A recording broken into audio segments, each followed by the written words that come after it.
Leestaboon lama taphatamaniiru. Old Trafford Manchester United Newcastle United keessummeessee goolii 3-2 injifateera. Kobe Maino daqiiqaa 31 irratti Ahmed Diallo kubbaa isaaf laatee galchee Manchester United dursa qabate.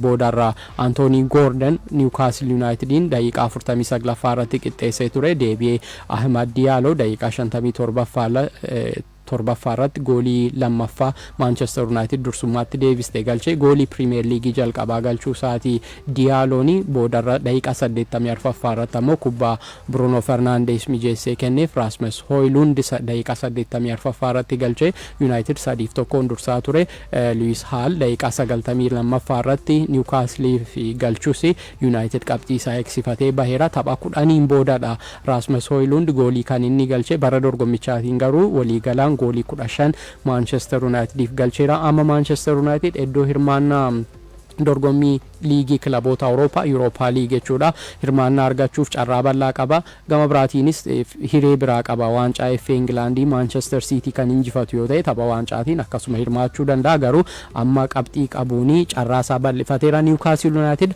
hanga sadarkaa 7ffaatti xumuruudhaaf dilbata Brentford mo'uun dirqama itti ta'a. Qabxiidhaan qixa jiru Newcastle qabxii 57 United akkasuma 57 qabu. Garuu Manchester United seenaa isaatiin yeroo dheeraatiin booda idaa goolii ofirraa qabaate torbee kana hanga torbee 38ffaatti maleera. Idaa goolii 3 ofirraa qaba. Newcastle United ammoo goolii 21 qulqulluudha kan inni qabu. Tapha biraatiin Brighton2fi1united Albion Chelsea keessummeessee Chelsea 2-1 injifatee deebi'eera. Cole Palmer daqiiqaa 34 irratti Christopher Nkunku ammoo 64 irratti goolii galchaniin Chelsea 2-1 kan injifate. Brightonif Danny Welbeck yeroon taphaa idilee xumuramee daqiiqaa dabalataa kenname 97 irratti goolii kan galche. Cole Palmer kubbaanni galche Mark Cucureadha mijeessee kan kenne. Kan Nkunku ammoo Malo Gusto ture. Boodarra garuu daqiiqaa 83 irratti Reece James kaardii diimaadhaan dirree baay'eera. Joao Pedro rukutuu isaatiin kallattiidhumaan kaardii diimaa argeeti kan inni bahe.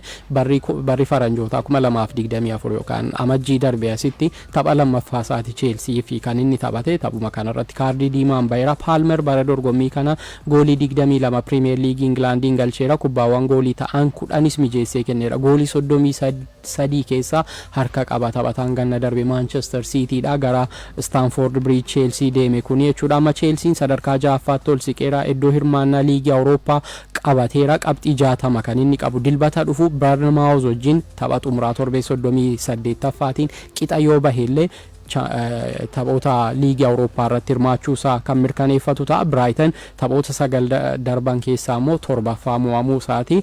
Kilabicha achuma sadarkaa 10ffaa irra kan inni jiru. Chelsea ga'umsa isaa fooyyessaa jira. Dadammaqiinsa baheessaan bara dorgommii kana xumuruutti jechuu hin dandeenya. Baatii darbeennaa Arsenaaliin goolii 5-0 dhaan mo'ame sadarkaa 9ffaa irra ture. Garaagarummaan inni Tottenham wajjin qabu ammoo qabxii 13dha kan inni ture. Kaleessa injifachuu isaatiin garuu amma baatii tokkoon booda jechuudha. Garaagarummaan qabxii Tottenhamiif Chelsea gidduu jiru ji'a tokko gidduutti jechuudha 3tti galeera. Kanaafuu Chelsea haala amma jiru kanaan bara dorgommii dhufu kan dhiyaatu yoo ta'e fooyya'insaa iddoowwan hanqina qabutti fooyyessee kan dhiyaatu yoo ta'e tarii gareen Mauricio Pochettino kun morkataa bayeessa ta'e dhiyaachuu akka danda'u ammumaanuu akeekaa jira.